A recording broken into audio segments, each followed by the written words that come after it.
ya. Kalau dia senyawanya triterpenoid biasanya dipakai LCMS bukan GCMS.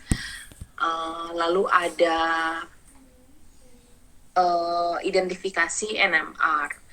Nah, dari sana akan didapatkan sebuah struktur gitu ya, rangkaian struktur senyawa. Jadi bagi yang senang dengan kimia organik, fokus pada elusidasi struktur ini menarik sebenarnya. Nah, nanti ketika ketemu 4 cincin yang spesifik dan dia adalah senyawa baru atau new compound, jadi menemukan senyawa yang baru dari sebuah tanaman, ya kita bisa tarik kesimpulan bahwa itu adalah steroid. Jadi steroid memiliki 4 cincin dengan konfigurasi yang spesifik. Steroid ada di mana? Steroid ada di mana-mana.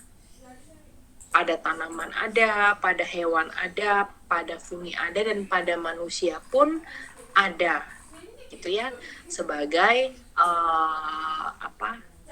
memang ada jalur biosintesis alaminya sehingga menghasilkan yang namanya senyawa steroid kalau di manusia. Nah, kalau di tanaman kita biasanya mengenal dia sebagai fitosterol. Jadi steroid ini juga dikenal istilahnya sebagai sterol. Dan senyawa sterol yang ada di tanaman itu dikenal sebagai fitosterol. Ada banyak contohnya ya. Nanti kita lihat contohnya di belakang. Nah, yang termasuk ke dalam steroid tadi ada juga lipid kolesterol ya. Kemudian ada beberapa hormon dengan inti adalah inti steroid, sehingga dia kadang dikenal sebagai hormon steroid. Tapi di sini kita tidak membahas hormon ya, karena nanti ada materinya sendiri untuk hormon. Tapi kebetulan beberapa hormon itu memiliki struktur dasar atau rantai intinya adalah rantai steroid gitu. Jadi empat rings tadi yang memiliki spesifik konfigurasi, sehingga hormon dengan struktur 4 cincin dasar tadi itu dikatakan sebagai hormon steroid, gitu ya. Dia dikatakan dengan hormon kan, dikenal sebagai hormon kan karena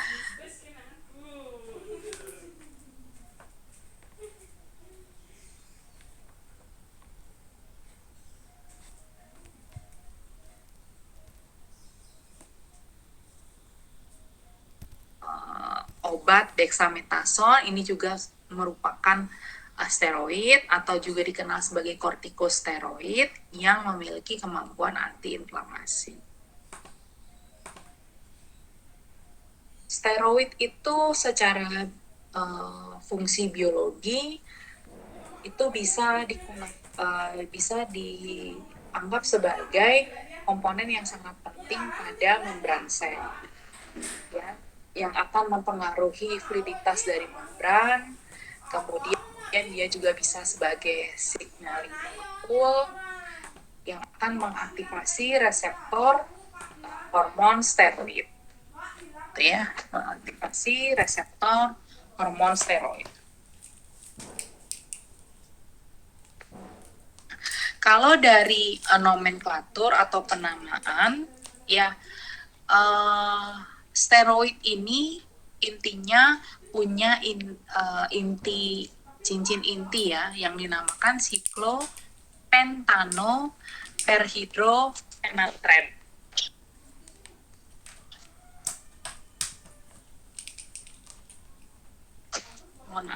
Jadi steroid itu tadi dikatakan memiliki memiliki inti steroid dengan bentuk yaitu ada 4 cincin ya, 4 cincin dengan konfigurasi yang spesifik. Konfigurasi spesifik itu artinya 4 cincin yang bergandengan itu menandakan steroid, karena kalau triterpenoid juga ada 4 cincin ya, 4 cincin. Kemudian konfigurasi spesifik lainnya adalah 3 cincin tapi itu flavonoid, itu spesifik juga bentuknya. Jadi kalau strukturnya udah seperti itu, flavonoid berarti namanya.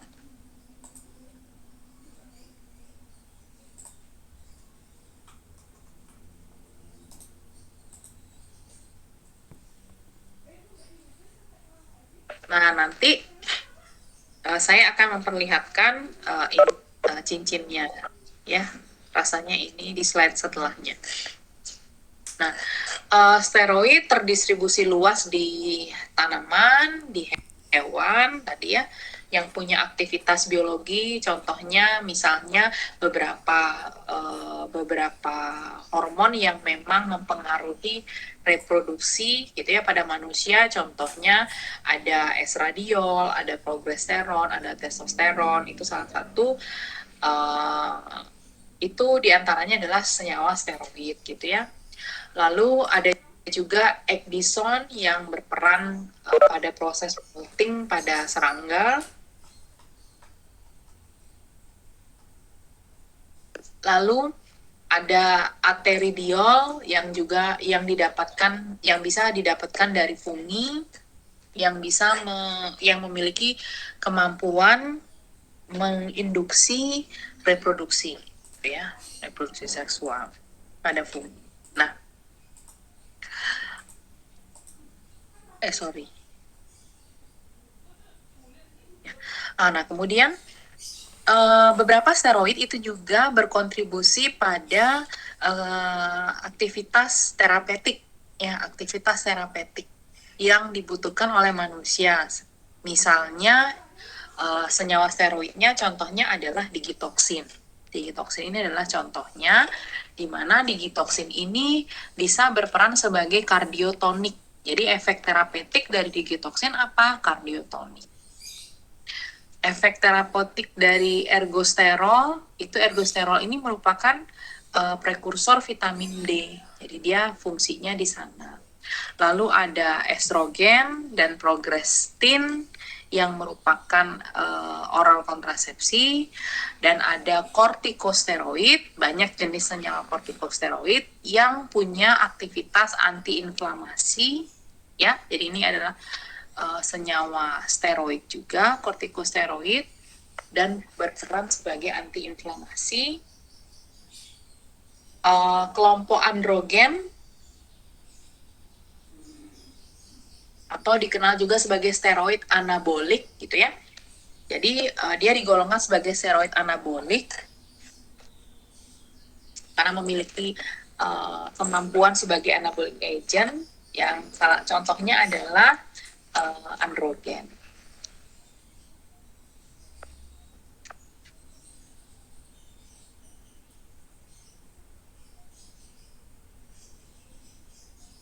Ya, ini sama ya, bentuk senyawanya itu kristal ya, dia kristalin, compound, dan terdiri dari beberapa gugus OH, gugus alkoholik, gugus OH.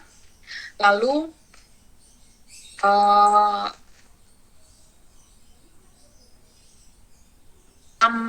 pada tanaman gitu ya, dia bisa berada pada bentuk bebasnya atau bisa berada pada bentuk ester yang berikatan dengan asam lemak gitu ya. Dan biasanya dia diisolasi from the unsaponifiable portion dari minyak atau lemak gitu ya. Nah, ini adalah istilah untuk steroid yang berasal dari hewan atau dari tanaman atau dari fungi. Ini contoh pada fungi, ergosterol. Lalu contoh pada tanaman ada beta-sitosterol, ada stigmasterol. Lalu pada hewan ada kolesterol, kolestanol, koprostanol. Nah, kolesterol ini juga ada pada human ya, sebagai steroid alami human. Nah, kalau dilihat dari jenis-jenisnya tadi, jadi tadi ada banyak sekali jenis senyawa steroid. Jadi dari jenis-jenis itu sebenarnya steroid ini digolongkan kepada beberapa bagian. Ya, seperti tadi saya jelaskan ada steroid anabolik. Jadi steroid anabolik ini adalah jenis steroid yang berinteraksi dengan reseptor androgen untuk meningkatkan sintesis otot dan tulang. Itu ya. Selain diperoleh secara alami, ada juga yang melakukan sintesis dari steroid anabolik ini. Dan biasanya digunakan oleh para atlet untuk meningkatkan performa. Jadi pada perkembangan dunia farmasi ketika misalnya ada senyawa metabolit sekunder gitu ya yang diketahui memiliki kemampuan terapeutik yang diinginkan, maka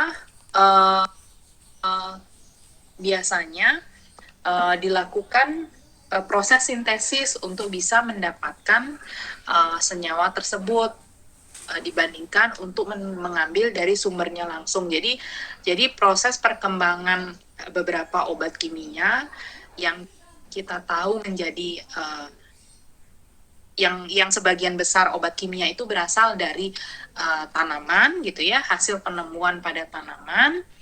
Nah, itu ketika kita sudah tahu aktivitas terapeutiknya, maka selanjutnya industri itu akan melakukan sintesis terhadap senyawa yang memiliki aktivitas terapeutik. Jadi itu kenapa perkembangan berikutnya adalah senyawa yang punya aktivitas terapeutik biasanya dihasilkan dari proses sintesis. Pernah mengatakan bahwa obat herbal itu lebih aman dibandingkan obat kimia. Sebenarnya obat kimia itu bukan berarti aman, hanya obat kimia itu karena sudah jelas di dalam sediaan itu terdiri dari satu atau lebih senyawa, jadi bukan ekstrak ya, bukan ekstrak. Dimana kalau ekstrak tanaman itu ada banyak sekali senyawa, mungkin kita hanya tahu senyawa marker, tapi selain senyawa marker ada juga senyawa-senyawa lainnya di mana aktivitasnya dipengaruhi oleh gabungan bahan tersebut, gabungan ekstrak tersebut. Jadi ekstrak itu terdiri dari banyak sekali komponen yang mungkin kita tahu dan yang mungkin kita tidak tahu. Nah, kalau obat kimia, dia adalah obat yang, senyawa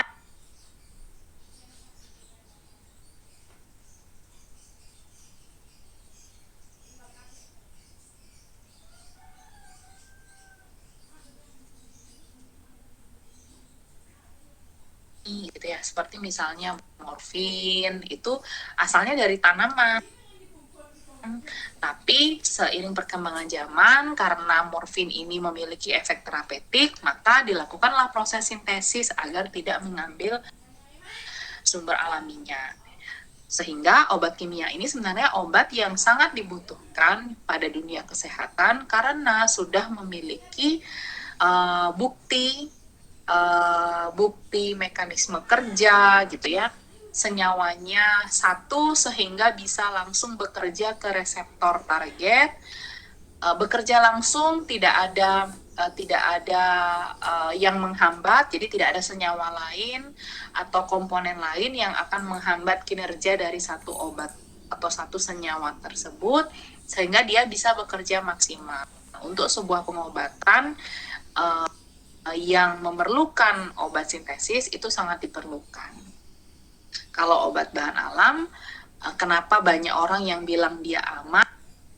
Karena di dalam sebuah komponen itu ada banyak sekali senyawa, sehingga efek sampingnya itu tidak terlihat saat itu diminum. Efek sampingnya terlihat jangka panjang.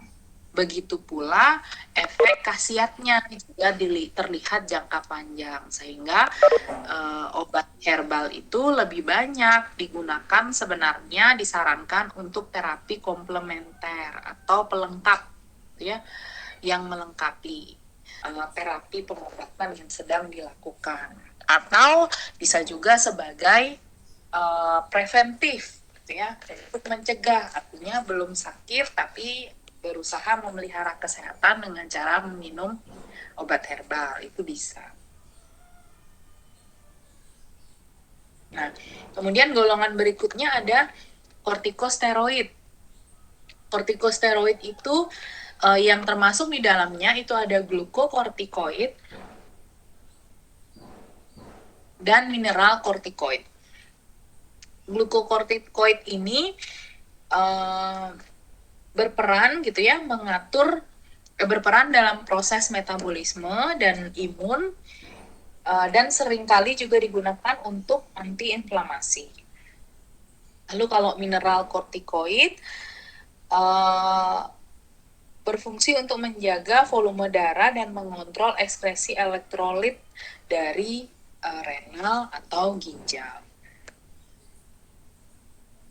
Penggolongan lainnya ada steroid seks atau hormon seks gitu ya, di mana pada hormon ini karena dia punya inti steroid sehingga dia dikatakan sebagai hormon steroid. Jadi kita bahas sedikit di sini karena dia punya inti steroid.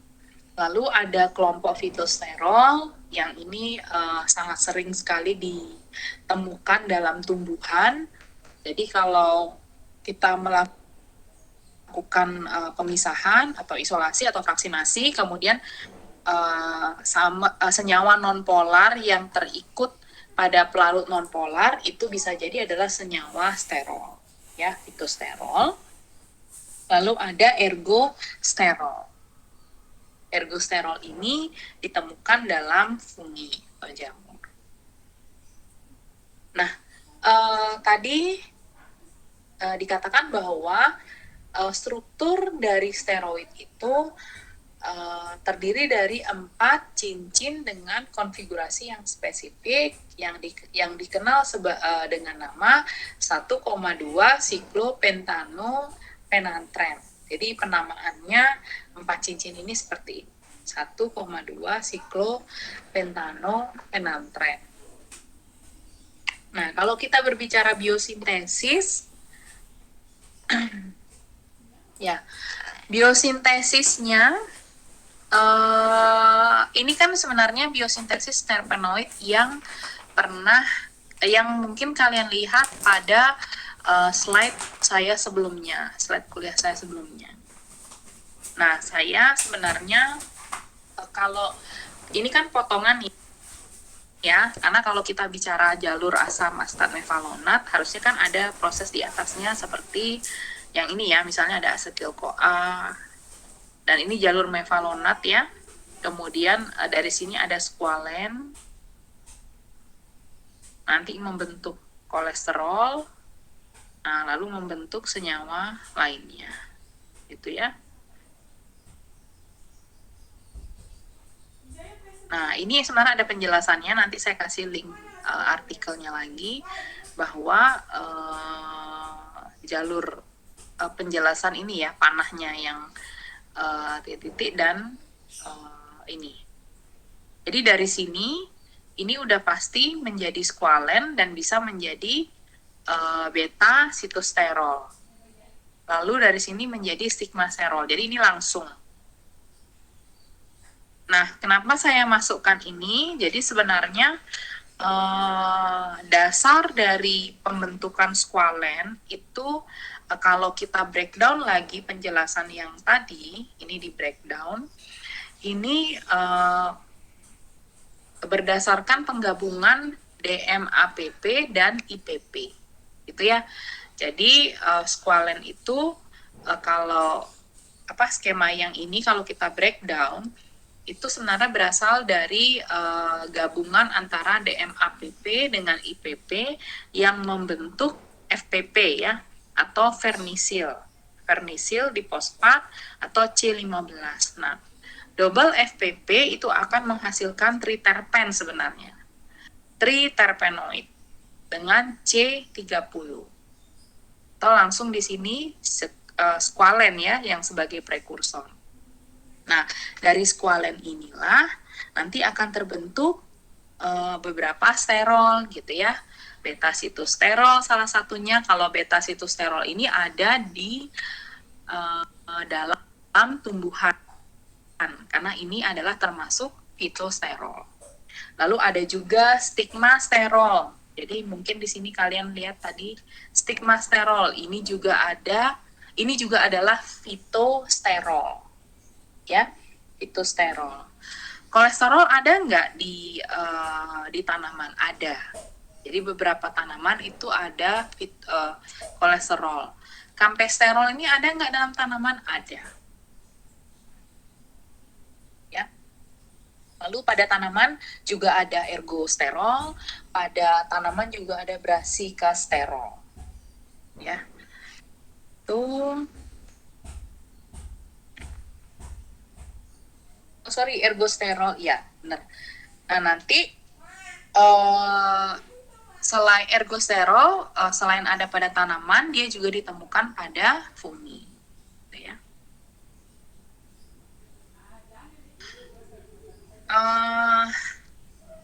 Untuk identifikasi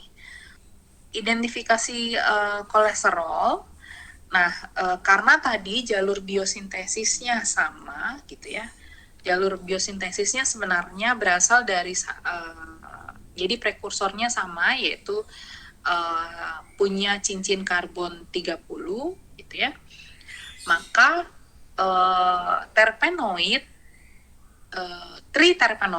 triterpenoid maupun terpenoid dan sterol itu sebenarnya bisa diidentifikasi dengan reaksi Lieberman-Burchard sesuai dengan yang pernah saya kutip pada pertemuan kemarin. Itu ya, di mana pada triterpenoid dan sterol itu akan berbeda warnanya.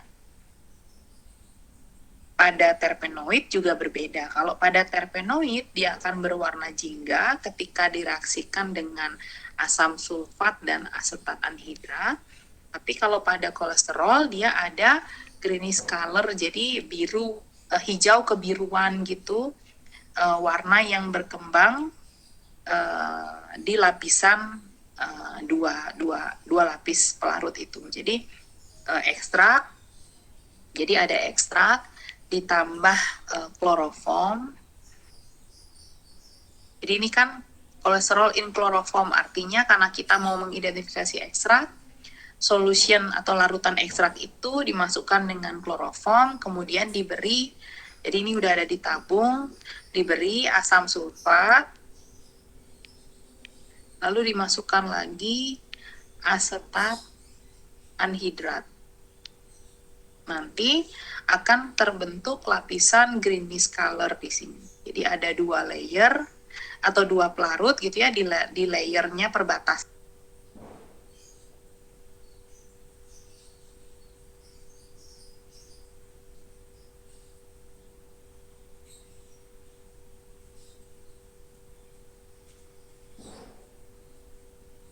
Reaksi Lieberman-Burchard ini agak sulit sebenarnya, sulit untuk mengambil reaksi positifnya. Maka kalau reaksi yang ini tidak mau positif, kalian bisa mengkombinasikan dengan reaksi lainnya, salah satunya Sal-Kowalski reaction ini. Jadi nanti pembahasannya seperti itu ya, misalnya ada 2 reaksi atau ada 4 reaksi gitu. Seperti pada identifikasi alkaloid, kalau di buku petunjuk praktikum, kan ada 4 reagen yang digunakan. Dari 4 reagen ini, dicoba semua reagen, lalu apakah semuanya menghasilkan reaksi positif? Misalnya, yang 1 tidak, 3 positif, berarti bisa dikatakan dia positif, gitu ya.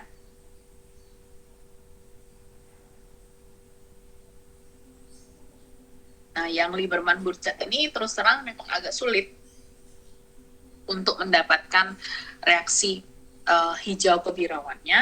Nah, kira-kira kenapa dia sulit ya? Balik lagi, reaksi warna itu terjadi karena adanya interaksi gitu ya, ada reaksi kimia antara senyawa dengan reagen yang ditambahkan.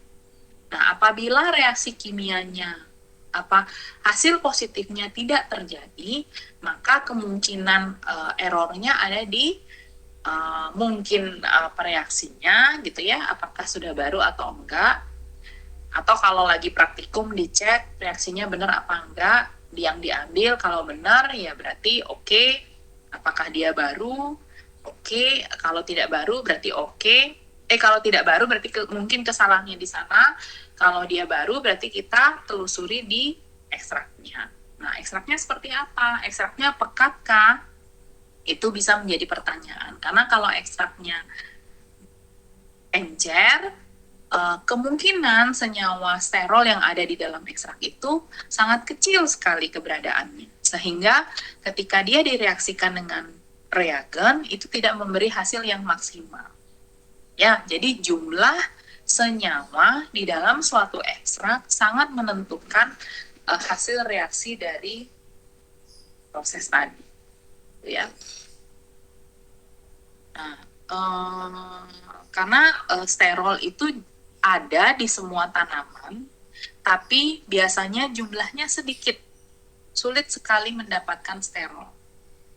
Ya, sulit dan jumlahnya sedikit. Kalau kita isolasi, susah dapatnya. Tapi ada gitu ya, jumlahnya kecil, tapi ada di seluruh tanaman. Senyawa tanaman atau sampel yang menjadikan sterol sebagai senyawa identitas, salah satunya adalah rambut jagung. Jadi kalian bisa cek di Farmakopeia Herba Indonesia, kalau ketemu sampel rambut jagung, itu senyawa identitasnya adalah sterol. Kalau saya nggak salah stigma sterol. Ya, stigma sterol. Tapi nanti boleh di cross check nama senyawanya apa. Yang jelas dia kelompok sterol. Saya lupa antara beta sitosterol atau stigma sterol. Nah, kalau reaksi Salkowski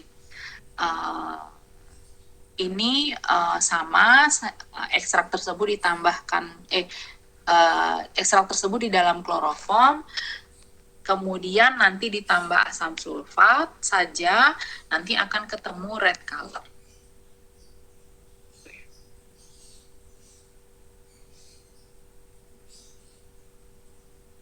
Nah, jenis-jenis senyawa apa saja yang memiliki inti steroid? Tadi ada sterol, kemudian ada juga bile acid, asam empedu ya, dan ada juga steroid hormon, ada juga kardiak glikosida. Nah, sampel yang banyak kita temukan kalau ini kan ada di human ya, human, steroid hormon ini juga sama, paling banyak kita temukan di sana. Lalu kalau sterol ini pada tanaman banyak bisa kita dapatkan, pada hewan ataupun fungi juga ada kelompok sterol, artinya ini kelompok luas ya sterol. Lalu kardiak glikosida ini adalah senyawa glikosida yang memiliki aktivitas kardiotonik atau memiliki aktivitas terapeutik untuk jantung, sehingga dia dikenal sebagai kardiak glikosida. Jadi kardiak glikosida adalah senyawa glikosida ya, senyawa glikosida. Kalian mungkin tahu glikosida itu ada banyak sekali jenisnya. Glikosida itu intinya adalah ikatan antara senyawa gula dan senyawa non-gula, atau glikon bergabung dengan aglikon. Maka senyawa aglikon karena tadi banyak sekali jenis senyawa glikosida, senyawa aglikon yang berikatan pada gula itu yang menentukan itu adalah glikosida jenis apa gitu ya. Karena ada glikosida flavonoid, Berarti dalam tanaman itu mungkin flavonoidnya atau aglikonnya memang berikatan dengan gula, sehingga ketika kita ingin memisahkan atau mengambil aglikonnya, kita perlu memecah glikosidanya dulu dengan cara hidrolisis atau dipanaskan.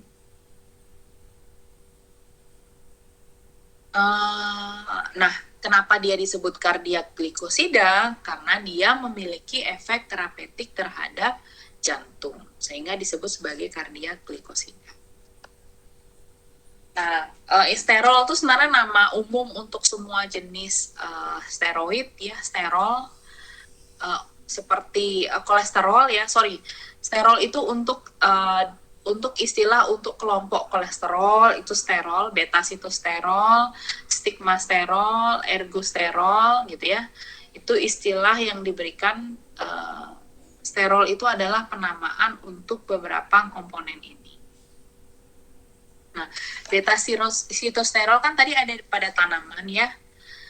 Banyak sebenarnya sumber dari beta sitosterol.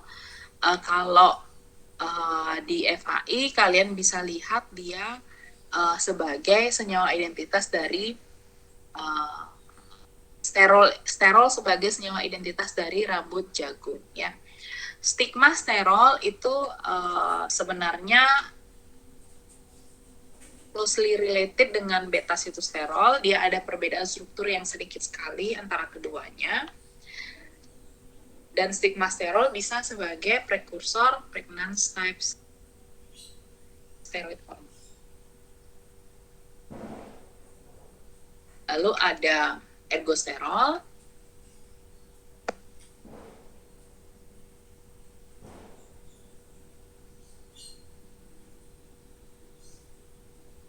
Kolesterol adalah sebagai senyawa sterol yang banyak terdistribusi luas ditemukan di beberapa organisme gitu ya, di hewan, di tanaman, di manusia itu ada kolesterol.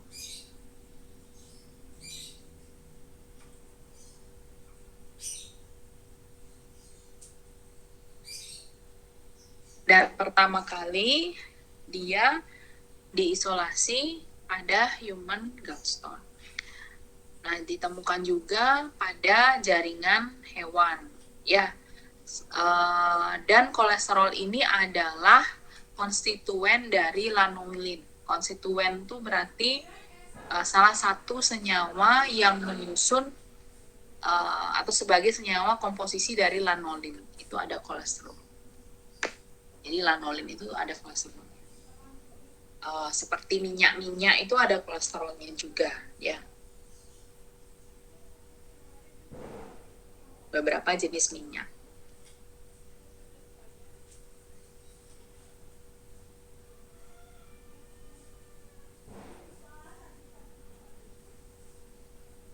Lalu kita kenal ergosterol. Ergosterol ini juga dikenal sebagai provitamin D2 dan kita bisa dapatkan pada fungi jenis claviceps dan bentuknya di dalam tanaman di dalam fungi itu adalah bentuk ester ya. Lalu ada beta sitosterol.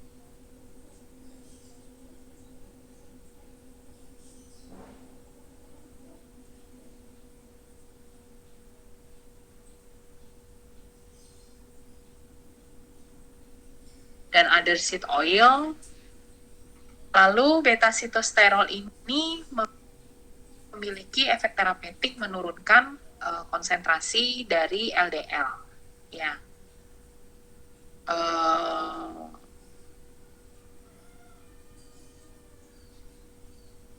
Nah, kemudian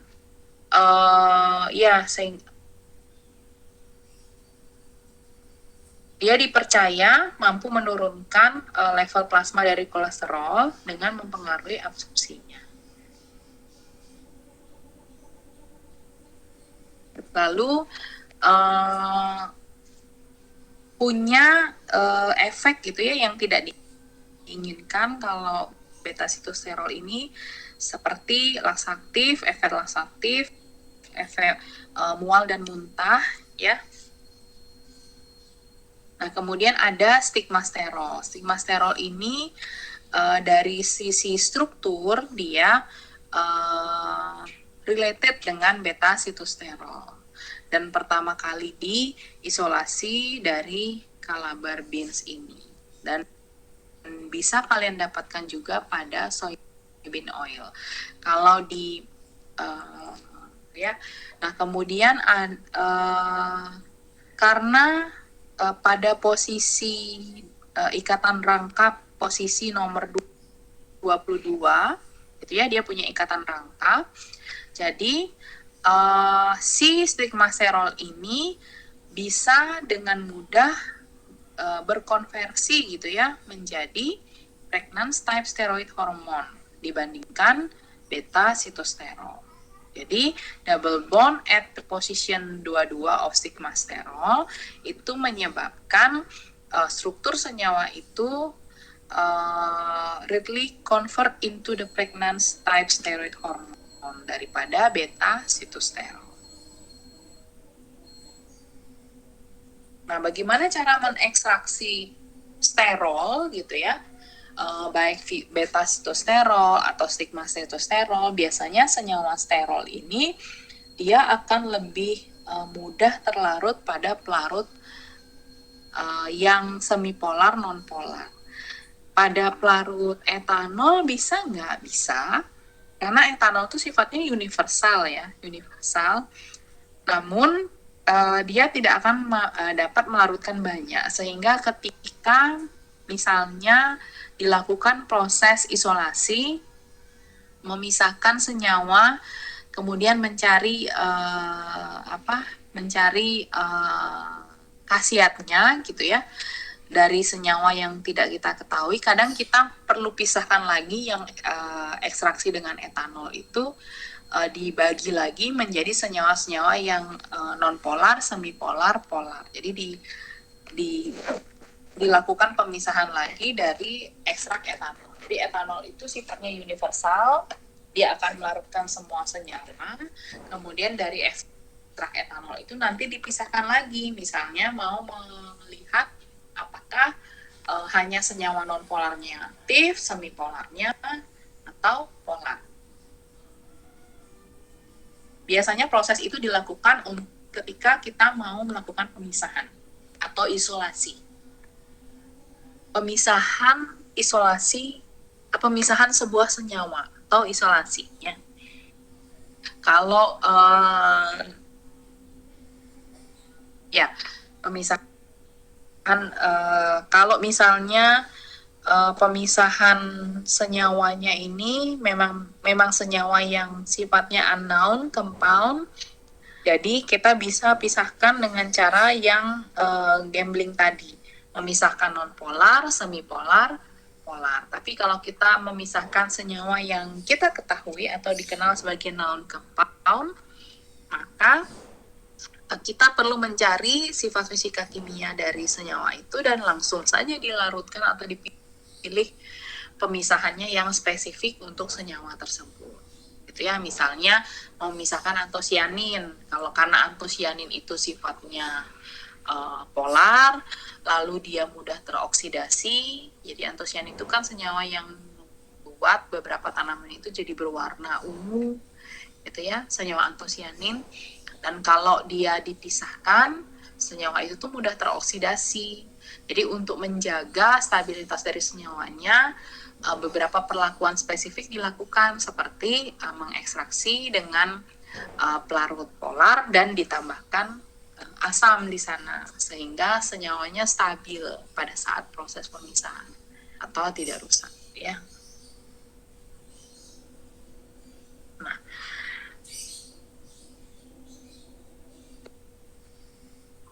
ada bile acid yang kita bisa dapatkan pada liver human and animals gitu ya. Nah, sebenarnya ada beberapa jenis dari bile acid yaitu primary bile acid atau bentuk sekundernya. Di mana primary bile acid itu contohnya adalah cholic acid dan seno-desoxycholic acid. Lalu kalau secondary formnya itu ada desoxycholic acid yang berasal dari cholic acid. Jadi dari cholic acid berubah menjadi desoxycholic acid ya. Kemudian lithocholic acid itu berasal dari seno-desoxycholic acid. Di mana bentuk sekunder ini diproduksi di usus gitu ya, di usus halus. Nah, sekarang kita masuk pada kardiak glikosida.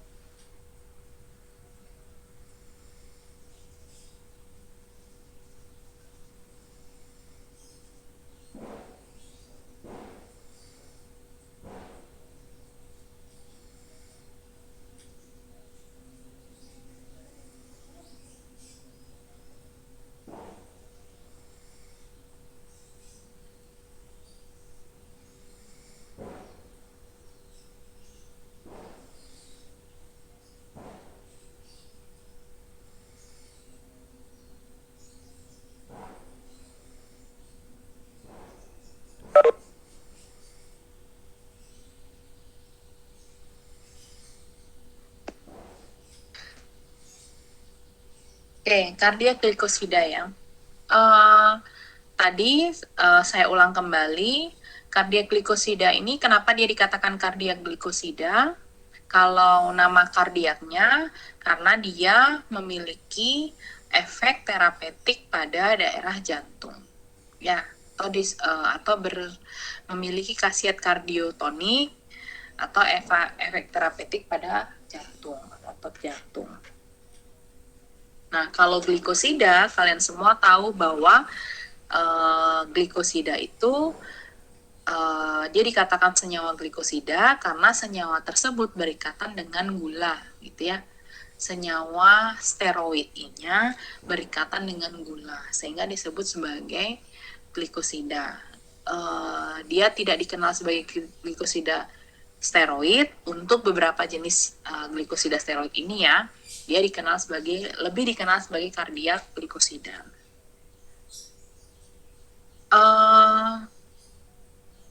Posisi gulanya ada di posisi 3 dari inti steroid ya. Kemudian ada 2 jenis aglikon yang berikatan pada gula tersebut. Aglikonnya atau steroidnya gitu ya. Jadi ada 2 jenis aglikon steroid yang berikatan pada gula tersebut yang disebut sebagai cardenolida dan bufadienolida. Ya, cardenolida dan bufadienolida. Cardenolida ini berasal dari spesies digitalis, familis Scopulariaceae. Lalu kalau bufadienolida atau kadang dikenal juga sebagai dienolida itu berasal dari famili Liliaceae ya, spesies Urginea. Ya. Kardiak glikosida ini bisa digunakan untuk pengobatan gagal jantung. Contoh cardenolida ini apa? Ada digitoksigenin, gitu ya. Digitoksigenin, gitaloksigenin,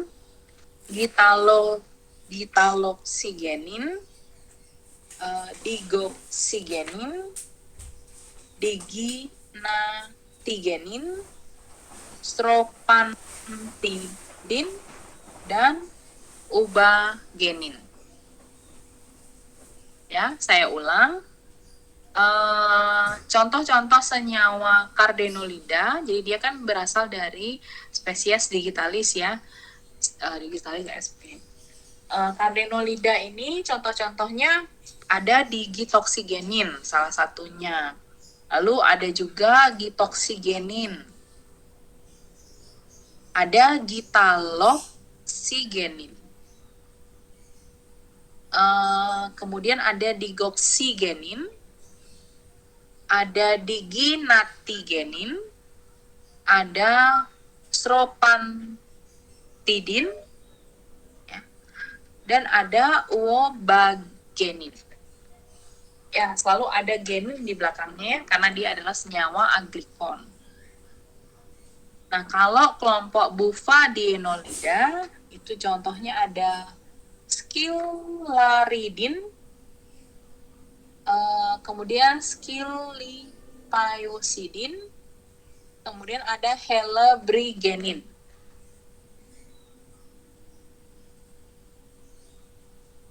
Nah, tadi kita kenal bahwa kelompok Cardenolida itu berasal dari spesies digitalis gitu ya.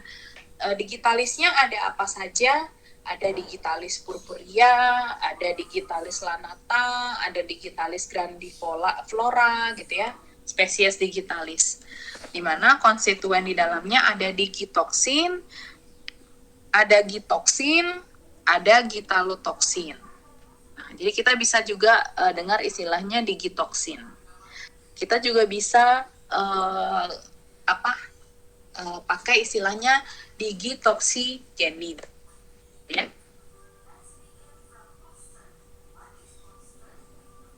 Untuk mendapatkan khasiat gitu ya, potensi dari si senyawa aglikonnya ini ketika kita memanen ya, setelah memanen ya tanaman tersebut, kita harus cepat-cepat keringkan gitu ya pada suhu 50 sampai 60 as soon as the plant harvest, karena di dalam daun digitalis itu ada enzim hidrolisis juga gitu yang bisa menginaktivasi atau memutus rantai glikosidanya, yang dimana diketahui bahwa rantai glikosidanya jauh lebih tidak aktif ya, less aktif dibandingkan senyawa aglikonnya atau gennya. Ya. Nah, nanti harus hati-hati ketika mendengar istilah digitoksin dan digitoksigenin. Ya. Tadi saya ulang kembali, digitoksin gitu ya, merupakan kardiotonik glikosida. Kemudian kalian bisa related dengan pernyataan yang ada di sini bahwa yang lebih aktif itu adalah senyawa glikosidanya. Jadi dia dikenal sebagai kardiak glikosida karena yang aktif adalah senyawa glikosidanya, yang more aktif ya. Sedangkan aglikonnya lebih less, tidak terlalu aktif dibandingkan senyawa glikosida. Digitoksin ini bisa kalian dapatkan pada beberapa spesies ini. Dan kalau digitoksin itu dihidrolisis, itu akan menghasilkan aglikon, digitoksigenin, dan digitoksus. Jadi hati-hati, tadi digitoksigenin itu masuk kelompok Cardenolida. Ya. Ini pemerian dari sampelnya, kemudian sifatnya tidak larut pada air ya, slightly soluble pada alkohol, sedikit larut pada alkohol, tidak larut pada air ya, walaupun dia senyawa glikosida ya. Lalu ada tanaman tadi digitalis lanata. Digitalis lanata ini merupakan sumber senyawa kardiak glikosida, yaitu digoxin dan desacetylanatoside. Jadi kalau ditanya untuk mendapatkan digoxin atau desacetylanatoside, di mana sumber yang paling banyak bisa kita dapatkan, yaitu pada digitalis lanata.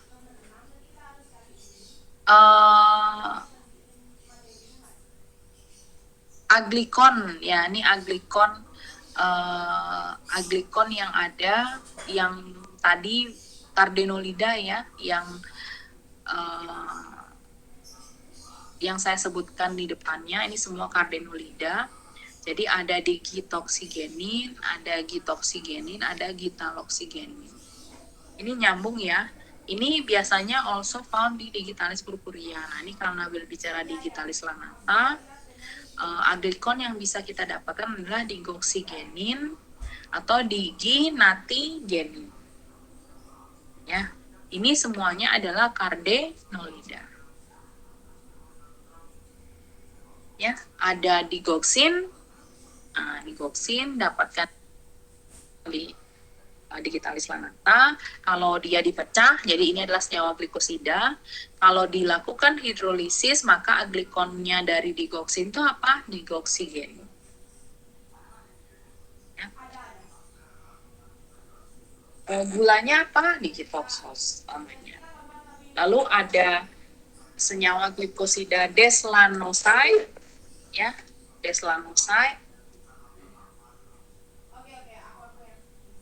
atau dikenal sebagai desacetylanatoside, di mana kalau deslanoside ini dihidrolisis, maka senyawa aglikon yang bisa kita dapatkan namanya adalah digoksigen. Ya, gulanya kalian tahu yang mana gulanya. Aglikonnya yang mana itu ya.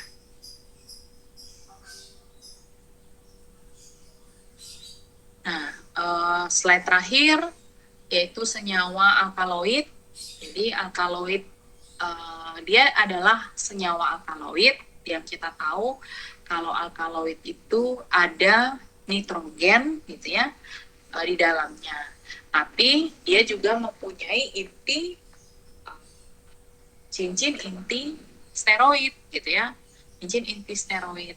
Tapi tidak terdistribusi luas ya, artinya nggak banyak ditemukan steroid alkaloid ini. Tidak banyak, tidak sebanyak sterol. Seperti beta-sitosterol, stigmasterol itu banyak sekali ditemukan pada tanaman. Itu ya di mana-mana kurang lebih ada. Hanya beberapa tanaman dia komponennya tinggi. Kalau steroidal alkaloid ini tidak. Dia terbatas hanya pada beberapa kelompok tanaman seperti Solanum, Veratrum species, sama Holarena. Ya, jadi spesifik atau terbatas. Oke, slide saya kira sudah cukup karena memang materi steroid ini tidak terlalu banyak ya. Inti dari mata kuliah ini yang perlu kalian ingat ya, kalau contoh itu sudah pasti contoh steroid, kemudian kalian bisa dapatkan sumbernya dari mana. Dan kalau kita berbicara steroid, memang yang paling sering gitu kita dengar adalah kelompok kardiak glikosida, karena itu sudah sudah menjadi sudah berkembang menjadi pengobatan gitu ya, kardiak glikosida ini pada terapi gagal jantung.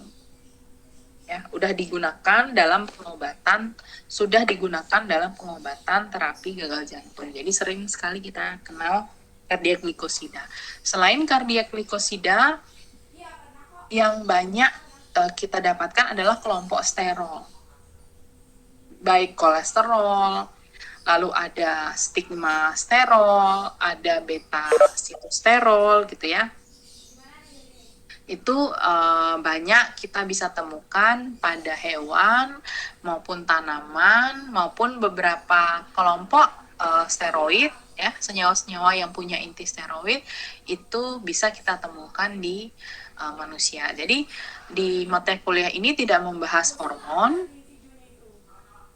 Nah, memang ada pertemuannya lagi ya. Jadi di pertemuan ini nggak membahas hormon karena ada pertemuannya lagi untuk hormon lagi tersendiri. Oke, saya kira materi saya cukup sampai di sini, jadi pas 1 jam. Mungkin saya persilakan dulu kepada kelompok presentasinya aja ya untuk mempresentasikan materinya. Nanti terakhir baru saya minta untuk melakukan untuk dilakukan diskusi. Jadi ada pertanyaan dari peserta diskusi.